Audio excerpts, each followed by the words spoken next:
Hello student, today we are going to start the chapter 4 heat part 2 of class 7.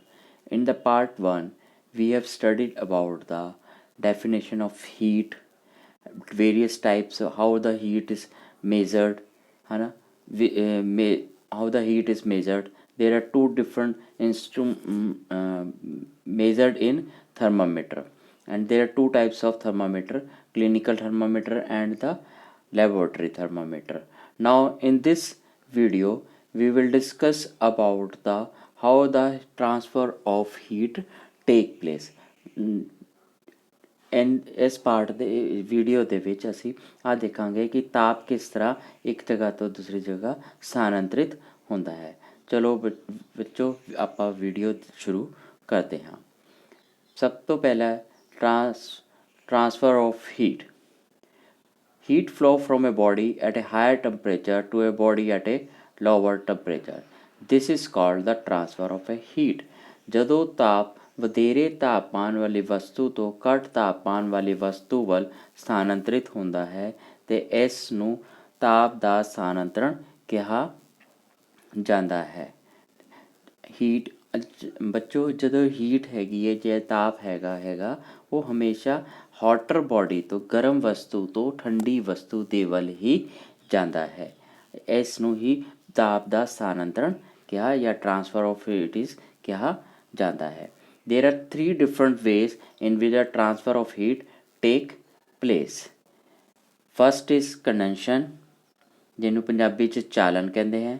Second is convection.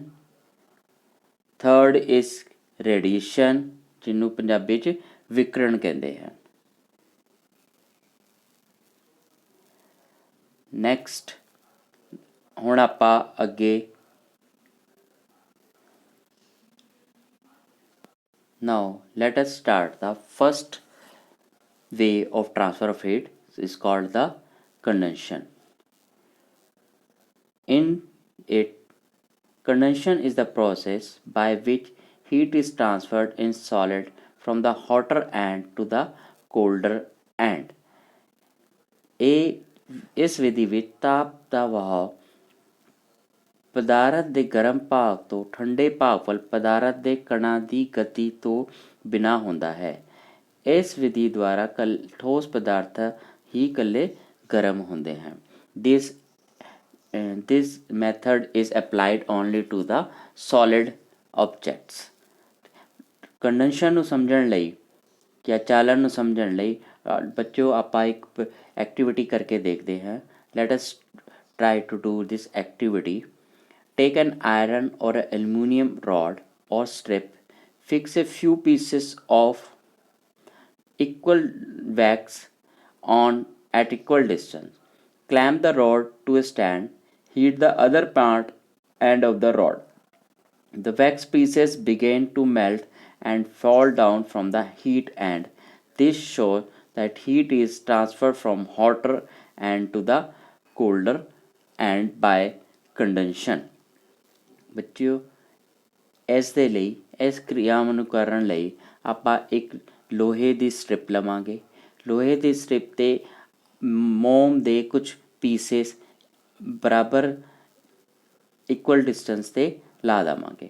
ਫਿਰ ਆਪਾਂ ਕੀ ਕਰਾਂਗੇ ਉਸ ਲੋਹੇ ਦੀ strip ਨੂੰ ਲੋਹੇ ਸਟੈਂਡ ਦੇ ਵਿੱਚ ਜਿਸ ਤਰ੍ਹਾਂ ਦਾ ਫੋਟੋ ਦੇ ਪਿਕਚਰ ਦੇ ਵਿੱਚ ਦਿਖਾਇਆ ਗਿਆ ਹੈਗਾ ਉਸ ਤਰ੍ਹਾਂ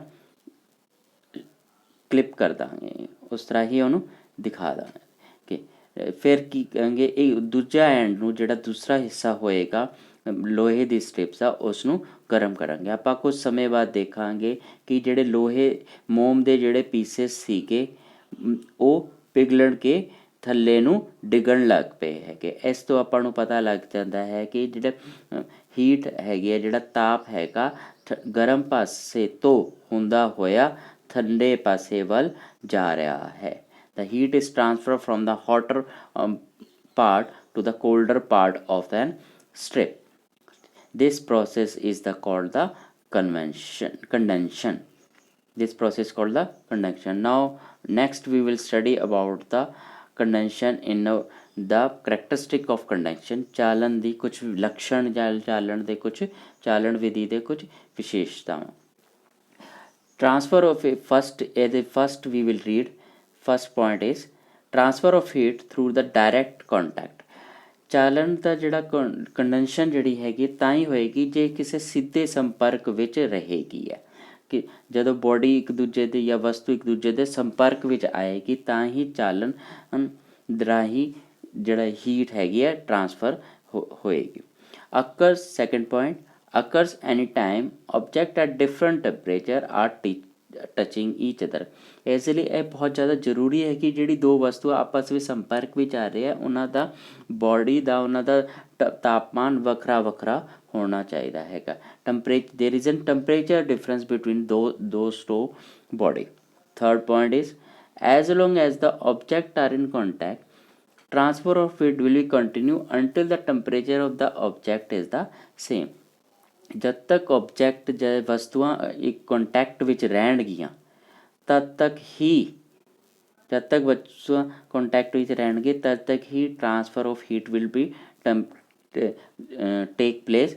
ਅਤੇ ਉਹ ਤਦ ਤੱਕ ਹੋਏਗਾ ਜਦ ਤੱਕ ਉਹਨਾਂ ਦੋਨਾਂ ਵਸਤੂਆਂ ਦਾ ਟੈਂਪਰੇਚਰ ਜਿਹੜਾ ਹੈਗਾ ਇੱਕ ਸਮਾਨ ਨਹੀਂ ਹੋ ਜਾਂਦਾ। ਬੱਚਿਓ ਇਸ ਤੋਂ ਆਪਾਂ ਨੂੰ ਦੇਖੋ ਇਹਦੇ 3 ਕਰੈਕਟਰਿਸਟਿਕਸ ਸੀਗੇ। ਹੁਣ ਇਸ ਚੀਜ਼ ਨੂੰ ਸਮਝਣ ਲਈ ਆਪਾਂ ਇੱਕ ਉਦਾਹਰਣ ਲੈਣੇ ਹੈਗੇ ਆ। if we have a metal spoon in a pan of soup that you are heating on the stove, it may burn your finger। the spoon is in direct contact with the hot soup and heat transfer to the spoon।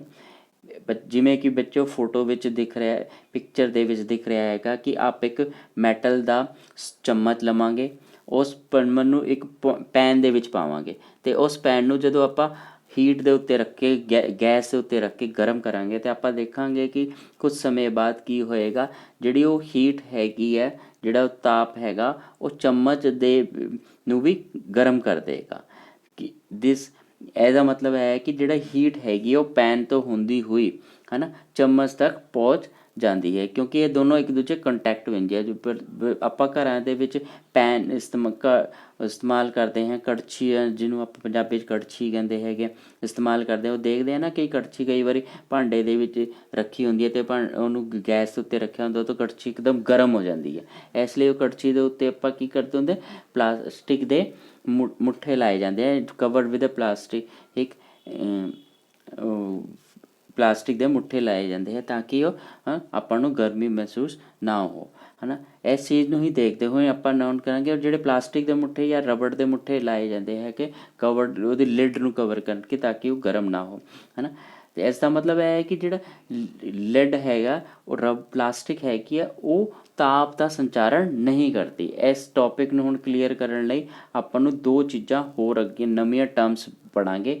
This called ਦਾ ਚਾਲਨ ਅਤੇ ਚਾਲਕ ਅਤੇ ਕੁਚਾਲਕ, conductors and insulator। conductors are the material which allow heat to pass through them easily। example iron, aluminium, copper etc। ਚਾਲਕ ਉਹ ਪਦਾਰਥ ਹੁੰਦੇ ਹਨ ਜਿਹੜੇ ਆਪਣੇ ਵਿੱਚੋਂ ਹੋ ਕੇ ਤਾਪਮਾਨ ਨੂੰ ਆਸਾਨੀ ਨਾਲ ਲੰਘਣ ਦਿੰਦੇ ਹਨ। ਇਹਨਾਂ ਨੂੰ ਤਾਪ ਦੇ ਚਾਲਕ ਕਹਿੰਦੇ ਹਨ, ਜਿਵੇਂ ਲੋਹਾ, ਐਲੂਮੀਨੀਅਮ ਅਤੇ ਤਾਂਬਾ ਆਦਿ। ਉਹ ਪਦਾਰਥ ਜਿਨ੍ਹਾਂ ਦੇ ਵਿੱਚੋਂ ਤਾਪਮਾਨ ਆਸਾਨੀ ਨਾਲ ਲੰਘ ਜਾਂਦਾ ਹੈਗਾ, ਹੈ ਨਾ, ਅਤੇ ਉਹਨਾਂ ਨੂੰ ਆਪਾਂ ਕਹਿ ਦਿੰਦੇ ਤਾਪ ਦੇ ਚਾਲਕ ਜਾਂ ਕੰਡਕਟਰ। ਜਿਵੇਂ ਕਿ ਲੋਹਾ, ਐਲੂਮੀਨੀਅਮ, ਤਾਂਬਾ, ਇਹਨਾਂ ਦੇ ਵਿੱਚੋਂ ਆਸਾਨੀ ਦੇ ਨਾਲ ਤਾਪ ਜਿਹੜਾ ਹੈਗਾ ਲੰਘ ਜਾਂਦਾ ਹੈ। ਜਿਵੇਂ ਕਿ ਫੋਟੋ ਦੇ ਵਿੱਚ ਵੀ ਦਿਖਾਇਆ ਗਿਆ ਲੋਹਾ, ਐਲੂਮੀਨੀਅਮ, ਹੈ ਨਾ, ਅਤੇ ਕਾਪਰ ਦੇ ਪੀਸਿਸ। ਹੁਣ ਅੱਗੇ ਪੜ੍ਹਾਂਗੇ ਕੁਚਾਲਕ, insulator. Insulators are the material which do not allow the heat to pass through them easily. Insulator ਕੀ ਹੁੰਦੇ ਹੈ, ਜਿਹੜੇ ਪਦਾਰਥ ਆਪਣੇ ਵਿੱਚੋਂ ਹੋ ਕੇ ਤਾਪਮਾਨ ਨੂੰ ਆਸਾਨੀ ਨਾਲ ਨਹੀਂ ਲੰਘਣ ਜਾਂ ਦਿੰਦੇ ਉਹਨਾਂ ਨੂੰ ਤਾਪ ਦੇ ਕੁਚਾਲਕ ਕਹਿੰਦੇ ਹਨ। ਜਿਵੇਂ ਪਲਾਸਟਿਕ, ਗਲਾਸ, ਲੱਕੜ, ਹਵਾ ਅਤੇ ਪਾਣੀ। ਜਿਵੇਂ ਕਿ ਫੋਟੋ 'ਚ ਦਿਖਾਇਆ ਗਿਆ ਹੈਗਾ ਕੁਚਾਲਕ ਜੀ, ਹੈ ਨਾ, ਲੱਕੜ ਦੀ ਫੋਟੋ ਦਿਖ ਰਹੀ ਹੈ ਆਪਾਂ ਨੂੰ, ਪਲਾਸਟਿਕ ਦਿਖ ਰਿਹਾ ਹੈਗਾ, ਹੈ ਨਾ, ਹਵਾ ਦਿਖ ਰਹੀ ਹੈਗੀ ਹੈ, ਪਾਣੀ ਦਿਖ ਰਿਹਾ ਹੈਗਾ। ਠੀਕ, ਇਸ ਤਰ੍ਹਾਂ ਹੈ ਕਿ ਆਪਾਂ ਦੋ ਚੀਜ਼ਾਂ ਪੜ੍ਹ ਲਈਆਂ ਹੁਣ ਬੇਟੋ। one is conductor and another is insulator. Conductors are those substance which allow the heat to pass through them, and insulator are the those substance which does not allow heat to pass through them. Examples ਵੀ ਤੁਹਾਨੂੰ ਚੰਗੀ ਤਰ੍ਹਾਂ ਸਮਝ ਲੱਗ ਗਏ ਹੋਣਗੇ, ਹੈ ਨਾ। ਇਸ ਤੋਂ ਅੱਗੇ ਹੁਣ ਆਪਾਂ ਪੜ੍ਹਾਂਗੇ types, second type of way to transfer the heat. This is called the convection, ਸੰਵੀਹਣ। Convection is a process by which heat is transferred in liquid and gases from the hotter part to the colder part. This is mainly applicable in the liquid and gases. ਇਸ ਵਿਧੀ ਵਿੱਚ, ਸੰਵੀਹਣ ਇਸ ਵਿਧੀ ਵਿੱਚ ਤਾਪ ਦਾ ਵਹਾਅ ਗਰਮ ਭਾਗ ਤੋਂ ਠੰਡੇ ਭਾਗ ਵੱਲ ਕਣਾਂ ਦੀ ਗਤੀ ਕਾਰਨ ਹੁੰਦਾ ਹੈ। ਇਹ ਦਰਵਾਂ ਅਤੇ ਗੈਸਾਂ ਨੂੰ ਗਰਮ ਕਰਨ ਲਈ ਹੀ ਮੇਨਲੀ ਵਰਤਿਆ ਜਾਂਦਾ ਹੈ। ਇਸ ਲਈ ਜਿਵੇਂ ਹੁਣ ਆਪਾਂ ਪਹਿਲੇ ਪੜ੍ਹਿਆ ਸੀਗਾ ਬੱਚੋ, the conduction is applicable only to the solid and convection is applicable now to the liquid and gases. To understand that this convention, we will do some activity. Let us do some activity. Take some water in round bottom flask, keep it on tripod stand, put a crystal of potassium permanganate in it, heat it with burner. The water at the bottom becomes hot and rises up, and cold water from the top moves down. This water become hot and rises up, and cold water from the top moves down, and the process continues till the water gets heated. This show that heat is transferred by convection. ਹੁਣ ਆਪਾਂ ਪੜਾਂਗੇ, ਦੇਖਾਂਗੇ ਬੱਚੋ ਕਿ ਦਰਵ ਦੇ ਵਿੱਚ heat ਜਿਹੜੀ ਹੈਗੀ, ਤਾਪ ਜਿਹੜਾ ਹੈ ਕਿਸ ਤਰ੍ਹਾਂ ਇੱਕ ਥਾਂ ਤੋਂ ਦੂਸਰੀ ਥਾਂ ਸਥਾਨਾਂਤਰਿਤ ਹੁੰਦਾ ਹੈ। ਇਸ ਲਈ ਆਪਾਂ ਇੱਕ ਕਿਰਿਆ ਕਰ ਰਹੇ ਹਾਂ, ਜਿਵੇਂ ਕਿ ਪਿਕਚਰ ਦੇ ਵਿੱਚ ਦਿਖਾਈ ਗਈ ਹੈ ਕਿ ਇਹਦੇ ਵਿੱਚ ਇਸ ਲਈ ਆਪਾਂ ਇੱਕ ਰਾਊਂਡ ਬੋਟਮ ਫਲਾਸਕ ਲਵਾਂਗੇ, ਉਸ ਦੇ ਵਿੱਚ ਥੋੜ੍ਹਾ ਪਾਣੀ ਪਾ ਲਾਂਗੇ, ਪਾਣੀ ਪਾ ਕੇ ਪੋਟੈਸ਼ੀਅਮ ਪਰਮੈਂਗਨੇਟ ਦੇ ਕ੍ਰਿਸਟਲ ਉਸ ਦੇ ਵਿੱਚ ਪਾ ਦਾਂਗੇ। ਫਿਰ ਇਸ ਨੂੰ ਹੀਟ ਕਰਾਂਗੇ। ਜਦੋਂ ਆਪਾਂ ਹੀਟ ਕਰਾਂਗੇ ਤਾਂ ਆਪਾਂ ਕੀ ਦੇਖਾਂਗੇ ਕਿ ਜਿਹੜਾ ਪਾਣੀ ਦੇ ਥੱਲੇ ਦੇ ਹਿੱਸਾ ਸੀਗਾ ਉਹ ਗਰਮ ਹੋ ਜਾਏਗਾ। Heat then the water which get heated, ਉਹ ਰਾਈਜ਼ ਗਰਮ ਹੋ ਕੇ ਉੱਪਰ ਵੱਲ ਉੱਠੇਗਾ, ਅਤੇ ਜਿਹੜਾ ਕੋਲਡ ਵਾਟਰ ਹੈ ਉਹਦੀ ਜਗ੍ਹਾ ਫਿਰ ਉਹ ਵਾਲਾ ਜਿਹੜਾ ਥੱਲੇ ਪਾਣੀ ਕੋਲਡ ਵਾਟਰ ਆਇਆ ਸੀਗਾ ਉਹ ਉੱਪਰ ਉੱਠੇਗਾ, ਅਤੇ ਉਹਦੀ ਥਾਂ 'ਤੇ ਜਿਹੜਾ ਠੰਡਾ ਪਾਣੀ ਹੈ ਵਾਪਸ ਥੱਲੇ ਆ ਜਾਏਗਾ। ਦਿਸ ਪ੍ਰੋਸੈਸ ਕੰਟੀਨਿਊ, ਇਹ ਪ੍ਰੋਸੈਸ ਕੰਟੀਨਿਊ ਚੱਲਦਾ ਹੀ ਰਹੇਗਾ, ਇਸ ਤਰ੍ਹਾਂ ਲਗਾਤਾਰ ਚੱਲਦਾ ਰਹੇਗਾ, ਅਤੇ ਜਿਹੜਾ ਪੂਰਾ ਦਾ ਪੂਰਾ ਪਾਣੀ ਗਰਮ ਹੋ ਜਾਏਗਾ ਅਤੇ ਟਰਾਂਸਫਰ ਆਪਾਂ ਉਹ ਪਾਣੀ ਗਰਮ ਕਰ। ਦਿਸ ਪ੍ਰੋਸੈਸ ਨੂੰ ਕਹਿੰਦੇ ਹੈ, ਆਹ ਵਿਧੀ, ਇਸ ਵਿਧੀ ਨੂੰ ਕਹਿੰਦੇ ਸੰਵੀਹਣ। ਠੀਕ ਹੈ, ਸਮਝ ਲੱਗੀ ਬੱਚੋ। ਹਾਂ, ਨਾਓ ਅੱਗੇ next we will see the convection in air. ਹਵਾ ਵਿੱਚ ਸੰਵੀਹਣ ਕਿਸ ਤਰ੍ਹਾਂ ਹੁੰਦਾ ਹੈ। The air near the heat source get heated and rises. The air from the side move in a take to place. In this way, the air gets heated. If you keep one hand above flame and one hand on the other side of the flame, the hand at the top feels hot because the air is above is heated by convection. The hand at the side does not feel as hot because there is no convection. ਜਦੋਂ ਬੱਚੋ ਆਪਾਂ ਸਰਦੀਆਂ ਦੇ ਵਿੱਚ ਅੱਗ ਸੇਕਦੇ ਹਾਂ ਤਾਂ ਆਪਾਂ ਕੀ ਦੇਖਦੇ ਹੈਗੇ ਹਾਂ, ਕੀ ਦੇਖਦੇ ਹਾਂ ਕਿ ਜਿਹੜਾ ਹਿੱਸਾ ਆਪਣੇ ਹੱਥਾਂ ਦਾ ਅੱਗ ਦੇ ਵੱਲ ਹੁੰਦਾ ਹੈਗਾ, ਫਲੇਮ ਦੀ ਸਾਈਡ 'ਤੇ ਹੁੰਦਾ ਹੈਗਾ, ਉਹ ਹੀਟ ਗਰਮ ਹੋ ਜਾਂਦਾ ਹੈ, ਅਤੇ ਜਿਹੜਾ ਹਿੱਸਾ ਅਦਰ ਹੱਥ ਦਾ ਦੂਸਰਾ ਹਿੱਸਾ ਜਿਹੜਾ ਹੈਗਾ ਉਹ ਗਰਮ ਨਹੀਂ ਹੁੰਦਾ ਹੈਗਾ। ਠੀਕ ਹੈ, ਤਾਂ ਇਸ ਲਈ ਇਸ ਤੋਂ ਪਤਾ ਲੱਗਦਾ ਹੈ ਕਿ ਜਿਹੜਾ ਹੀਟ ਹੈਗੀ ਉਹ ਟਰਾਂਸਫਰ ਹੁੰਦੀ ਹੈ, ਏਅਰ ਦੇ ਵਿੱਚ ਵੀ ਟਰਾਂਸਫਰ ਹੋ ਜਾਂਦੀ ਹੈ। ਇਸ ਵਿਧੀ ਨੂੰ ਕੀ ਕਹਿੰਦੇ ਹੈ, ਸੰਵੀਹਣ ਕਹਿੰਦੇ ਹੈ। ਤਾਪ ਸਰੋਤ ਦੇ ਨੇੜੇ ਦੀ ਹਵਾ ਗਰਮ ਹੋ ਕੇ ਕੀ ਹੁੰਦੀ ਹੈ, ਉੱਪਰ ਵੱਲ ਉੱਠਦੀ ਹੈ, ਆਲੇ ਦੁਆਲੇ ਤੋਂ ਠੰਡੀ ਹਵਾ ਇਸ ਦੀ ਥਾਂ ਲੈ ਲੈਂਦੀ ਹੈ। ਇਸ ਤਰ੍ਹਾਂ ਇਹ ਹਵਾ ਗਰਮ ਹੋ ਜਾਂਦੀ ਹੈ, ਅਤੇ ਇਹ ਪ੍ਰਕਿਰਿਆ ਬਾਰ ਚੱਲਦੀ ਰਹਿੰਦੀ ਹੈਗੀ ਆ। ਇਸ ਨੂੰ ਸੰਵੀਹਣ ਪ੍ਰਕਿਰਿਆ ਕਹਿੰਦੇ ਹੈ। ਅੱਗੇ ਬੱਚੋ ਇਹਨਾਂ ਦੀ ਐਪਲੀਕੇਸ਼ਨ ਪੜ੍ਹਦੇ ਹਾਂ ਕਿ ਇਹ ਕਿੱਥੇ ਵਰਤੀ ਜਾਂਦੀ ਹੈਗੀ। ਤਾਂ ਆਮ ਤੌਰ 'ਤੇ ਕਿੱਥੇ ਸ਼ੋ ਹੁੰਦੀ ਹੈਗੀ ਸਵੈਣ ਕਿਰਿਆ। ਸੀ ਬਰੀਜ਼ ਅਤੇ and land breeze. During the day the lands get heated faster than the sea, so the air above the land gets heated, become hotter and rises up, and cool air from the sea moves towards the land. This is called the sea breeze. ਦਿਨ ਦੇ ਵੇਲੇ ਕੀ ਹੁੰਦਾ ਹੈਗਾ ਕਿ ਜਿਹੜੇ ਧਰਤੀ ਤੇ ਜਿਹੜੀ ਹਵਾ ਹੁੰਦੀ ਹੈਗੀ ਹੈ ਉਹ ਗਰਮ ਹੁੰਦੀ ਹੈ। स्थल ਦੇ ਉੱਪਰ ਜਾਂ ਧਰਤੀ ਦੇ ਉੱਪਰ ਜਿਹੜੀ ਹਵਾ ਗਰਮ ਹੋ ਕੇ ਉੱਪਰ ਹੋਣ ਕਰਕੇ ਉੱਪਰ ਉੱਠਦੀ ਹੈ। ਇਸ ਦੀ ਥਾਂ 'ਤੇ ਕੀ ਹੁੰਦਾ ਹੈ ਕਿ ਸਮੁੰਦਰੋਂ ਵੱਲੋਂ ਜਿਹੜੀ ਹਵਾ ਆ ਰਹੀ ਹੁੰਦੀ ਉਹ ਠੰਡੀ ਹੁੰਦੀ ਹੈ, ਉਹ ਉਸ ਦੀ ਥਾਂ ਲੈ ਲੈਂਦੀ ਹੈ। ਇਸ ਤਰ੍ਹਾਂ ਕੀ ਹੁੰਦਾ, ਫਿਰ ਉਹ ਹਵਾ ਗਰਮ ਹੁੰਦੀ ਹੈ ਅਤੇ ਠੰਡੀ ਹੁੰਦੀ ਹੈ। ਇਸ ਤਰ੍ਹਾਂ ਇਹ ਚੱਕਰ ਪੂਰਾ ਚੱਲਦਾ ਰਹਿੰਦਾ ਹੈ। ਅਤੇ ਇਸ ਨੂੰ ਆਪਾਂ ਨੂੰ ਲੱਗਦਾ ਹੈ ਕਿ ਜਿਹੜੀ ਸਮੁੰਦਰ ਵੱਲੋਂ ਹਵਾ ਆਉਣ ਵਾਲੀ ਹਵਾ ਜਿਹੜੀ ਹੈਗੀ ਆ ਸਮੁੰਦਰ ਉਹ ਠੰਡੀ ਹੁੰਦੀ ਹੈ ਅਤੇ ਧਰਤੀ ਦੇ ਉੱਪਰ ਵਾਲੀ ਹਵਾ ਗਰਮ ਹੁੰਦੀ ਹੈ। ਧਰਤੀ 'ਤੇ ਉੱਪਰ ਹੋਣ ਵਾਲੀ ਹਵਾ ਉੱਪਰ ਉੱਡ ਜਾਂਦੀ ਹੈ ਅਤੇ ਸਮੁੰਦਰ ਵੱਲੋਂ ਆਉਣ ਵਾਲੀ ਹਵਾ ਉਹਦੀ ਥਾਂ ਲੈ ਲੈਂਦੀ ਹੈ। ਇਸ ਨੂੰ ਹੀ ਜਲ ਸਮੀਰ ਕਹਿੰਦੇ ਹੈ। This is called an sea breeze.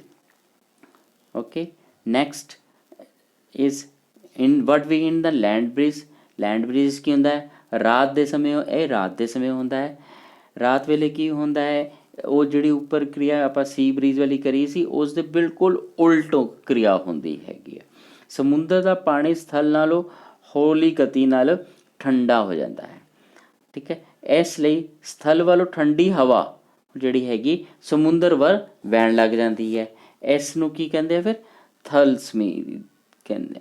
ਇਹਨੂੰ ਕੀ ਕਹਿੰਦੇ, ਥਲ ਸਮੀਰ ਕਹਿੰਦੇ। ਡਿਊਰਿੰਗ ਦਾ ਨਾਈਟ ਸੀ ਕੂਲ ਡਾਊਨ ਸਲੋਲੀ ਦੈਨ ਦਾ ਲੈਂਡ। ਠੀਕ ਹੈ, ਉਹ ਜਿਹੜਾ ਪਾਣੀ ਜਿਹੜਾ ਸਮੁੰਦਰ ਹੈਗਾ ਧਰਤੀ ਨਾਲੋਂ ਹੌਲੀ ਹੌਲੀ ਠੰਡਾ ਹੁੰਦਾ ਹੈ। ਇਸ ਲਈ ਕੀ ਹੁੰਦਾ ਹੈ ਕਿ ਜਦੋਂ so the hot air above the sea, ਜਿਹੜੀ ਹੌਟ ਏਅਰ ਸੀ ਦੇ ਉੱਪਰ ਹੁੰਦੀ ਹੈ, rises up and cool air from the land takes that place and the land move towards the sea. This is called the land breeze, ਹੈ ਨਾ। Basically ਦੋ ਚੀਜ਼ਾਂ ਆਪਾਂ ਕਰੀਆਂ ਹੈਗੀਆਂ, sea breeze and land breeze. Sea breeze ਵਿੱਚ ਕੀ ਹੁੰਦਾ ਹੈ ਕਿ ਇਹ ਦਿਨ ਦੇ ਸਮੇਂ ਹੁੰਦਾ ਹੈ ਅਤੇ ਇਸ ਦੇ ਵਿੱਚ ਜਿਹੜੀ ਹਵਾ ਹੈਗੀ ਸਮੁੰਦਰ ਤੋਂ ਧਰਤੀ ਵੱਲ ਜਾਂ ਥਲ ਵੱਲ ਆਉਂਦੀ ਹੈਗੀ। ਅਤੇ ਲੈਂਡ ਬਰੀਜ਼ ਵਿੱਚ ਕੀ ਹੁੰਦਾ ਹੈਗਾ, ਇਹ ਰਾਤ ਦੇ ਸਮੇਂ ਹੁੰਦਾ ਹੈਗਾ। ਇਹ ਰਾਤ ਦੇ ਸਮੇਂ ਹੁੰਦਾ ਹੈ ਅਤੇ ਇਸ ਦੇ ਵਿੱਚ ਕੀ ਹੁੰਦਾ ਹੈ, ਲੈਂਡ ਬਰੀਜ਼ ਰਾਤ ਦੇ ਸਮੇਂ ਹੁੰਦਾ ਹੈਗਾ। ਅਤੇ ਜਿਹੜੀ ਹਵਾ ਹੈਗੀ ਹੈ ਧਰਤੀ ਤੋਂ ਸਮੁੰਦਰ ਵੱਲ ਨੂੰ, ਠੰਡੀ ਹਵਾ ਜਿਹੜੀ ਧਰਤੀ ਤੋਂ ਸਮੁੰਦਰ ਵੱਲ ਨੂੰ ਚੱਲਦੀ ਹੈਗੀ ਆ। ਬੱਚਿਓ ਮੈਨੂੰ ਲੱਗਦਾ ਹੈ ਤੁਹਾਨੂੰ ਗੱਲ ਸਮਝ ਲੱਗ ਗਿਆ ਹੋਏਗਾ ਸੀ ਬਰੀਜ਼ ਅਤੇ ਲੈਂਡ ਬਰੀਜ਼ ਦੇ ਵਿੱਚ ਕੀ ਅੰਤਰ ਹੈਗਾ। ਨੈਕਸਟ ਵੇ ਔਰ transfer of heat method is called, third types of heat transfer of heat is called the radiation। ਅਗਲਾ ਹੈਗਾ ਆਪਣਾ ਵਿਕਰਣ।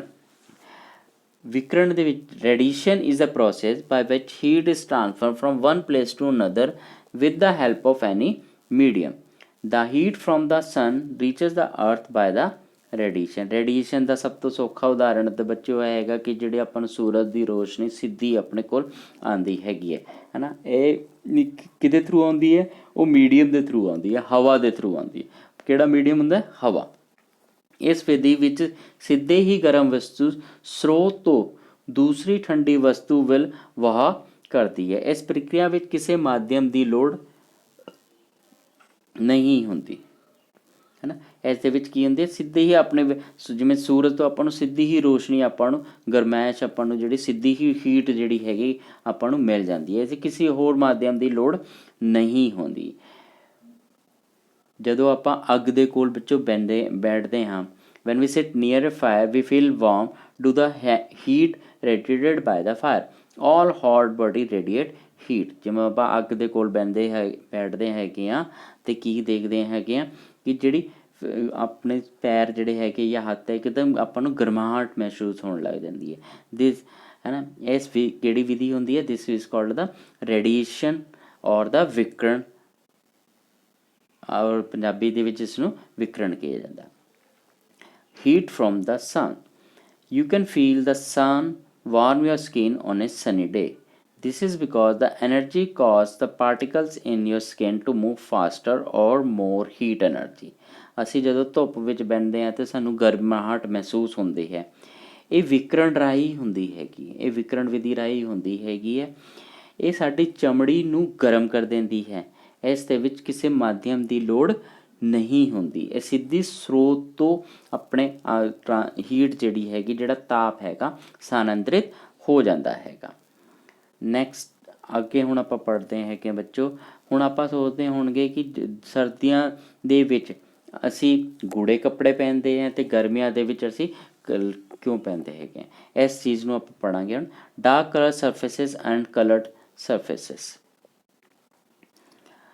ਗਰਮੀਆਂ, ਸਰਦੀਆਂ ਅਤੇ ਗਰਮੀਆਂ ਵਿੱਚ ਸਾਡੇ ਪਹਿਨਣ ਵਾਲੇ ਕੱਪੜੇ ਦੀ ਕਿਸਮਾਂ। ਡਾਰਕ ਕਲਰ ਸਰਫੇਸ ਐਬਜ਼ੋਰਬ ਮੋਰ ਹੀਟ ਵੈਨ ਦ ਲਾਈਟ ਕਲਰਡ ਸਰਫੇਸ। ਜਿਹੜੇ ਡਾਰਕ ਕਲਰ ਦੇ ਸਰਫੇਸ ਹੁੰਦੇ ਹੈਗੇ ਉਹ ਜ਼ਿਆਦਾ ਹੀਟ ਨੂੰ ਸੋਕ ਕਰਦੇ, ਜ਼ਿਆਦਾ ਤਾਪ ਨੂੰ ਸੋਕਦੇ ਹੈਗੇ, ਜਦੋਂ ਕਿ ਜਿਹੜੇ ਲਾਈਟ ਕਲਰ ਦੇ ਸਰਫੇਸਿਸ ਹੁੰਦੇ ਹੈ ਉਹ ਘੱਟ ਤਾਪ ਸੋਕਦੇ ਹੈ। ਇਸ ਨੂੰ ਕਰਨ ਲਈ ਆਪਾਂ ਇੱਕ ਐਕਟੀਵਿਟੀ ਸਮਝਣ ਲਈ ਇੱਕ ਐਕਟੀਵਿਟੀ ਕਰਦੇ ਹੈਗੇ। ਟੇਕ 2 tin cans of the same size, paint the outer surface of one black and the other white।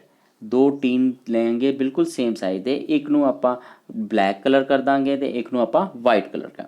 Pure equal amounts of water in each and leave them in a sunlight for about 1 hour। ਦੋਨਾਂ ਦੇ ਵਿੱਚ ਬਰਾਬਰ ਮਾਤਰਾ ਦੇ ਵਿੱਚ ਪਾਣੀ ਪਾਵਾਂਗੇ ਅਤੇ ਦੋਨਾਂ ਨੂੰ ਹੀ ਆਪਾਂ ਧੁੱਪ ਦੇ ਵਿੱਚ ਗਰਮ ਹੋਣ, ਸੂਰਜ ਦੀ ਰੋਸ਼ਨੀ ਵਿੱਚ ਰੱਖ ਦਾਂਗੇ। Measure the temperature of the both tin। The water in the black can is warmer than the water in the white can। ਜਿਹੜਾ ਵਾਈਟ ਕੈਨ ਦੇ ਵਿੱਚ ਵਾਰਮਰ ਹੋਏਗਾ ਉਹਦਾ ਟੈਂਪਰੇਚਰ ਘੱਟ ਹੋਏਗਾ, ਜਿਹੜਾ ਪਾਣੀ ਬਲੈਕ ਵਾਲੇ ਕੰਟੇਨਰ ਦੇ, ਬਲੈਕ ਵਾਲੇ ਕੈਨ ਦੇ ਵਿੱਚ ਹੋਏਗਾ। ਇਸ ਤੋਂ ਆਪਾਂ ਨੂੰ ਪਤਾ ਲੱਗ ਜਾਂਦਾ ਹੈਗਾ ਕਿ ਜਿਹੜੇ ਡਾਰਕ ਕਲਰ ਦੇ ਓਬਜੈਕਟਸ ਹੁੰਦੇ ਹੈਗੇ ਆ ਉਹ ਤਾਪ ਨੂੰ ਜ਼ਿਆਦਾ ਸੋਖਦੇ ਹਨ। Dark colour surface more heat than the light colours ਹੈ। ਆਪਾਂ ਬੱਚੋ dark colour surface radiate more heat, ਹੈ ਨਾ, ਸੋਖਤੇ ਵੀ ਜ਼ਿਆਦਾ ਹੈਗੇ, ਐਬਜ਼ੋਰਬ ਕਰਦੇ ਹੈ। ਹੁਣ ਆਪਾਂ ਨੈਕਸਟ ਪੜ੍ਹਾਂਗੇ dark colour surface. Next topic is over. Dark colour surface radiate more heat than the light colour surface. Take two four, ਇਹਦੇ ਲਈ ਵੀ ਆਪਾਂ ਸੇਮ ਉਦਾਹਰਣ ਹੀ ਲੈ ਸਕਦੇ ਹੈਗੇ। ਟੇਕ 2 tin of the same side, paint the outer surface of one black and the other white। Pour equal amount of water। Pure equal amount of water. Same ਉਸ ਤਰ੍ਹਾਂ ਹੀ ਆਪਾਂ ਲੈ ਸਕਦੇ ਹਾਂ ਕਿ ਡਾਰਕ ਕਲਰ ਦੇ ਸਰਫੇਸ ਜਿਹੜੇ ਹੈਗੇ ਜ਼ਿਆਦਾ ਹੀਟ ਰੇਡੀਏਟ ਕਰਦੇ ਹੈਗੇ ਹਨ ਅਤੇ ਜਿਹੜੇ ਲਾਈਟ ਕਲਰ ਦੇ ਸਰਫੇਸਿਸ ਹੁੰਦੇ ਉਹ ਘੱਟ ਹੀਟ ਰੇਡੀਏਟ ਕਰਦੇ ਹਨ। ਇਸੇ ਚੀਜ਼ ਨੂੰ ਆਪਾਂ ਸਮਝਦੇ ਹੋਏ ਨੈਕਸਟ ਆਪਾਂ ਪੜ੍ਹਾਂਗੇ ਕਿ ਸਰਦੀਆਂ ਦੇ ਵਿੱਚ ਅਸੀਂ ਕਿਉਂ ਆਪਾਂ ਨੂੰ ਜ਼ਿਆਦਾ ਤਾਪ ਦੀ ਲੋੜ ਹੁੰਦੀ ਹੈ। ਇਸ ਲਈ ਆਪਾਂ ਸਰਦੀਆਂ ਦੇ ਵਿੱਚ ਕੀ ਕਰਦੇ ਹਾਂ, ਡਾਰਕ ਕਲਰ ਦੇ ਗੂੜੇ ਰੰਗ ਦੇ ਕੱਪੜੇ ਪਹਿਨਦੇ ਹੈਗੇ ਆ, ਕਿਉਂਕਿ ਆਪਾਂ ਨੂੰ ਉਹਨਾਂ ਦਿਨਾਂ 'ਚ ਸਰਦੀ 'ਚ ਜ਼ਿਆਦਾ ਤਾਪ ਦੀ ਲੋੜ ਹੁੰਦੀ ਹੈਗੀ ਹੈ। ਅਤੇ ਗਰਮੀਆਂ ਦੇ ਵਿੱਚ ਆਪਾਂ ਹਲਕੇ ਰੰਗ ਦੇ ਕੱਪੜੇ ਪਾਉਂਦੇ ਹਾਂ ਕਿਉਂਕਿ ਉਸ ਦਿਨ ਆਪਾਂ ਨੂੰ ਤਾਪ ਦੀ ਲੋੜ ਘੱਟ ਹੁੰਦੀ ਹੈਗੀ ਅਤੇ ਉਹ ਰਿਫਲੈਕਟ ਕਰ ਦਿੰਦੇ ਹੈਗੇ। ਲਾਈਟ ਕਲਰ ਦੇ ਜਿਹੜੇ ਕੱਪੜੇ ਹੁੰਦੇ ਹੈ that reflects the heat. Now next is dark colored surface absorb more heat than the light color surface। When we wear dark colored clothes in winter it absorb more heat and keep us warm।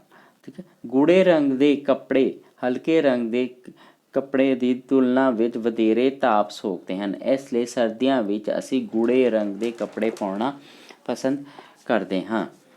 We wear light colored clothes in summer because it reflect most of the heat and keep us cool।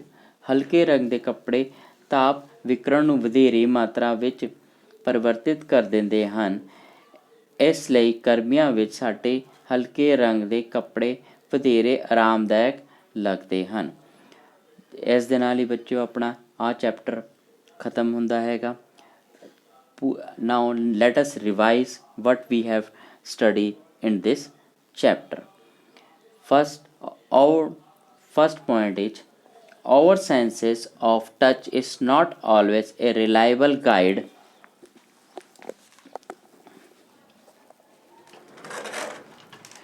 Our senses of touch is not always reliable guide to a degree of hotness of an object. ਕਿਸੇ ਵਸਤੂ ਦੇ ਤਾਪ ਦੀ ਮਾਤਰਾ ਪਤਾ ਕਰਨ ਲਈ ਅਸੀਂ ਹਮੇਸ਼ਾ ਆਪਣੀ ਦੂਰ ਛੂ ਇੰਦਰੀ 'ਤੇ ਵਿਸ਼ਵਾਸ ਨਹੀਂ ਕਰ ਸਕਦੇ। Temperature is a measure of a degree of an hotness. ਤਾਪਮਾਨ ਕਿਸੇ ਵਸਤੂ ਦੀ ਮਾਤਰਾ ਦਾ ਮਾਨ ਹੁੰਦਾ ਹੈ। ਤਾਪਮਾਨ ਕਿਸੇ ਵਸਤੂ ਦੀ ਮਾਤਰਾ ਦਾ ਮਾਨ ਹੁੰਦਾ ਹੈ, ਆਪਾਂ ਆਲਰੇਡੀ ਪੜ੍ਹ ਚੁੱਕੇ ਹੈ। ਫਿਰ ਨੈਕਸਟ ਆਪਾਂ ਪੜ੍ਹਿਆ ਹੈਗਾ thermometer is an device use to measure a temperature. Temperature ਨੂੰ ਮਾਪਣ ਲਈ ਕਿਹੜੇ ਦੀ ਲੋੜ ਪੈਂਦੀ ਹੈ? Thermometer. Next is clinical thermometer is used to measure our body temperature। ਤੇ ਆਪਾਂ ਵੀ ਪੜ੍ਹਿਆ ਕਿ ਇਹਨਾਂ ਦੀ ਰੇਂਜ ਕਿੰਨੀ ਹੁੰਦੀ ਹੈ? It's range from 35 degree to 40 degree Celsius. ਬੱਚਿਓ ਹਮੇਸ਼ਾ ਆ ਯਾਦ ਰੱਖਣਾ ਹੈਗਾ ਕਿ ਜਿਹੜਾ ਕਲੀਨਿਕਲ ਥਰਮਾਮੀਟਰ ਹੈ ਉਹ ਸਿਰਫ ਹਿਊਮਨ ਬੀਨ ਦਾ ਟੈਂਪਰੇਚਰ ਹੀ ਨੋਟ ਕਰਦਾ, ਮਨੁੱਖੀ ਸਰੀਰ ਦਾ ਤਾਪਮਾਨ ਹੀ ਨੋਟ ਕਰਦਾ ਹੈਗਾ। ਹੋਰ ਕਿਸੇ ਕੰਮ ਲਈ ਇਹਨੂੰ ਵਰਤਿਆ ਨਹੀਂ ਜਾਂਦਾ। ਅਤੇ ਇਸ ਦੀ ਹਮੇਸ਼ਾ ਰੇਂਜ ਹੁੰਦੀ ਹੈ 35 ਡਿਗਰੀ ਸੈਲਸੀਅਸ ਤੋਂ 42 ਡਿਗਰੀ ਸੈਲਸੀਅਸ। ਜਿਹੜੇ ਦੂਜੀ ਟਾਈਪ ਦਾ ਹੁੰਦਾ ਹੈਗਾ ਉਹਨੂੰ ਕੀ ਕਹਿੰਦੇ ਸੀ ਆਪਾਂ? Laboratory thermometer. ਠੀਕ ਹੈ, ਲੈਬੋਰਟਰੀ ਥਰਮਾਮੀਟਰ ਦੀ ਰੇਂਜ ਹੁੰਦੀ ਸੀਗੀ -10 degree Celsius to 110 degree Celsius ਤੱਕ ਹੁੰਦੀ ਹੈ। ਪ੍ਰਯੋਗਸ਼ਾਲਾ ਥਰਮਾਮੀਟਰ ਦੀ ਜਿਹੜੀ ਰੇਂਜ ਹੈਗੀ ਹੈ ਉਹ -10 degree Celsius to 110 degree 110 degree Celsius ਤੱਕ ਹੁੰਦੀ ਹੈ। The normal temperature of an body is 37 degree Celsius. Normal temperature body ਦਾ, ਮਨੁੱਖੀ ਸਰੀਰ ਦਾ ਤਾਪਮਾਨ ਕਿੰਨਾ ਹੁੰਦਾ ਹੈ? 37 ਡਿਗਰੀ ਸੈਲਸੀਅਸ ਹੁੰਦਾ ਹੈਗਾ। ਨੈਕਸਟ ਪੁਆਇੰਟ ਹੈਗਾ the heat flow from an body at higher temperature to body at a lower temperature. ਜਿਹੜੀ ਹੀਟ ਹੈਗੀ ਉਹ ਹਮੇਸ਼ਾ body at a higher temperature to lower body at a lower. ਤਾਪ ਹਮੇਸ਼ਾ ਵੱਧ ਤਾਪਮਾਨ ਤੋਂ ਘੱਟ ਤਾਪਮਾਨ ਵਾਲੀ ਵਸਤੂ ਦੀ ਤਰਫ ਵਹਾ ਕਰਦਾ ਹੈ। ਤਾਪ ਜਿਹੜਾ ਹੈ ਹਮੇਸ਼ਾ ਵੱਧ ਤਾਪਮਾਨ ਵਾਲੀ ਸਤਹ ਤੋਂ ਜਾਂ ਵੱਧ ਤਾਪਮਾਨ ਵਾਲੇ ਤੋਂ ਉਹ ਘੱਟ ਤਾਪਮਾਨ ਵਾਲੀ ਵਸਤੂ ਵੱਲ ਸਥਾਨਾਂਤਰਿਤ ਹੁੰਦਾ ਹੈ। Next point is in solid heat is transferred by condension and in liquid heat is transferred by convection. No medium is required in transfer of heat of radiation। Solid ਦੇ ਵਿੱਚ, ਠੋਸਾਂ ਦੇ ਵਿੱਚ ਤਾਪ ਚਾਲਨ ਵਿਧੀ ਰਾਹੀਂ ਸਥਾਨਾਂਤਰਿਤ ਹੁੰਦਾ ਹੈ। ਦਰਵਾਂ ਵਿੱਚ ਤਾਪ विकरण विधि संवीयन विधि द्वारा ही स्थानांतरित होता है। तो विकरण विधि द्वारा ताप दे समानांतर के लिए किसी माध्यम की लोड़ नहीं होती। द्रवा ते ठोसां दे विच ताप चालन विधि राही होंदा है। द्रवा ते गैसे ताप विकरण विधि राही होंदा है। तो विकरण विधि लई किसी भी माध्यम की लोड़ नहीं होंदी। The material which allow heat to pass through them are called conductors of heat। ਜਿਹੜੇ ਪਦਾਰਥਾਂ ਦੇ ਵਿੱਚੋਂ ਤਾਪ ਆਸਾਨੀ ਨਾਲ ਪ੍ਰਭਾਵਿਤ ਹੋ ਜਾਂਦਾ ਹੈ ਉਹਨਾਂ ਨੂੰ ਤਾਪ ਦੇ ਚਾਲਕ ਕਹਿੰਦੇ ਹਨ। ਤੇ ਜਿਹੜੇ the material which do not allow heat to pass through them ਉਹਨਾਂ ਨੂੰ ਉਹਨਾਂ ਦੇ are called the insulator। ਜਿਹੜੇ ਪਦਾਰਥਾਂ ਤੋਂ ਵਿੱਚੋਂ ਤਾਪ ਆਸਾਨੀ ਨਾਲ ਪ੍ਰਭਾਵਿਤ ਹੋਣ ਦਿੰਦੇ ਆ ਉਹਨਾਂ ਨੂੰ ਤਾਪ ਦੇ ਚਾਲਕ ਕਹਿੰਦੇ ਆ। ਜਿਹੜਾ ਵਿੱਚ ਤਾਪ ਪਦਾਰਥ ਆਸਾਨੀ ਨਾਲ ਪ੍ਰਭਾਵਿਤ ਨਹੀਂ ਹੁੰਦੇ ਉਹਨਾਂ ਨੂੰ ਕੀ ਕਹਿੰਦੇ ਹੈਗੇ? ਤਾਪ ਦੇ ਕੁਚਾਲਕ। Dark coloured object observed radiation better than the light color object that is the reason we feel more comfortable in light clothes in summer. ਜਿਹੜੇ ਗੂੜੇ ਰੰਗ ਦੇ ਵਸਤੂਆਂ ਹਲਕੇ ਰੰਗ ਦੀ ਵਸਤੂਆਂ ਦੀ ਤੁਲਨਾ ਵਿੱਚ ਤਾਪ ਵਿਕਰਨ ਨੂੰ ਵਧੇਰੇ ਸੋਕਦੀਆਂ ਹਨ। ਇਹੀ ਕਾਰਨ ਹੈ ਕਿ ਅਸੀਂ ਗਰਮੀਆਂ ਵਿੱਚ ਹਲਕੇ ਰੰਗ ਦੇ ਕੱਪੜੇ ਵਿੱਚ ਵਧੇਰੇ ਆਰਾਮ ਮਹਿਸੂਸ ਕਰਦੇ ਹਨ। ਇਸ ਲਈ ਆਪਾਂ ਨੂੰ ਪਤਾ ਲੱਗਿਆ ਹੈ ਕਿ ਸਰਦੀਆਂ ਵਿੱਚ ਆਪਾਂ ਨੂੰ ਗੂੜੇ ਰੰਗ ਦੇ ਕੱਪੜੇ ਦੀ ਵਰਤੋਂ ਕਰਨੀ ਚਾਹੀਦੀ ਹੈ, ਕਿਉਂਕਿ ਗੂੜੇ ਰੰਗ ਦੇ ਜਿਹੜੇ ਕੱਪੜੇ ਹੈਗੇ ਆ ਬੱਚੋ ਕੀ ਕਰਦੇ ਹੈਗੇ, ਵਧੇਰੇ ਤਾਪ ਸੋਕਦੇ ਅਤੇ ਸਰਦੀਆਂ ਵਿੱਚ ਆਪਾਂ ਨੂੰ ਤਾਪ ਦੀ ਵੱਧ ਲੋੜ ਹੁੰਦੀ ਹੈਗੀ ਹੈ। Woolen clothes keep us warm in winter because it is a poor conductor of heat and is heat trapped in the fiber. Woolen clothes keep us warm in winter. It is because wool is poor conductor of heat and has air trap in between the fiber. ਸਰਦੀਆਂ ਦੇ ਵਿੱਚ ਕੱਪੜੇ ਸਾਨੂੰ ਗਰਮ ਰੱਖਦੇ ਹਨ। ਇਸ ਦਾ ਕਾਰਨ ਹੈ ਕਿ ਊਨੀ ਤਾਪ ਰੋਧਕ ਹੈ ਅਤੇ ਇਹ ਰੇਸ਼ਿਆਂ ਦੇ ਵਿੱਚ ਹਵਾ ਨੂੰ ਟਰੈਪ ਕਰ ਲੈਂਦਾ ਹੈ। ਇਸ ਦੇ ਵਿੱਚ ਇਸ ਦੇ ਰੇਸ਼ਿਆਂ ਵਿੱਚ ਹਵਾ ਜਿਹੜੀ ਹੈਗੀ ਆ ਉਹ ਟਰੈਪ ਹੋ ਜਾਂਦੀ ਹੈਗੀ। ਇਸ ਤਰ੍ਹਾਂ ਹੀ ਬੱਚੇ ਪੂਰੇ ਪਾਠ ਦੀ ਰਿਵੀਜ਼ਨ ਸੀਗੀ, ਜਿਹੜਾ ਆਪਾਂ ਉੱਪਰ ਪਾਠ ਪੜ੍ਹਿਆ ਹੈਗਾ ਹੀਟ। ਇਸ ਦੇ ਨਾਲ ਹੀ ਇਹ ਪਾਠ ਹੀਟ ਚੌਥਾ ਆਪਣਾ ਖਤਮ ਹੋ ਗਿਆ ਹੈਗਾ। ਅਗਲੀ ਵੀਡੀਓ ਦੇ ਵਿੱਚ ਆਪਾਂ ਇਸ ਦੇ ਪ੍ਰਸ਼ਨ ਉੱਤਰ ਨੂੰ ਡਿਸਕਸ ਕਰਾਂਗੇ। In the next video we will discuss about the questions answer of this chapter. Thank you.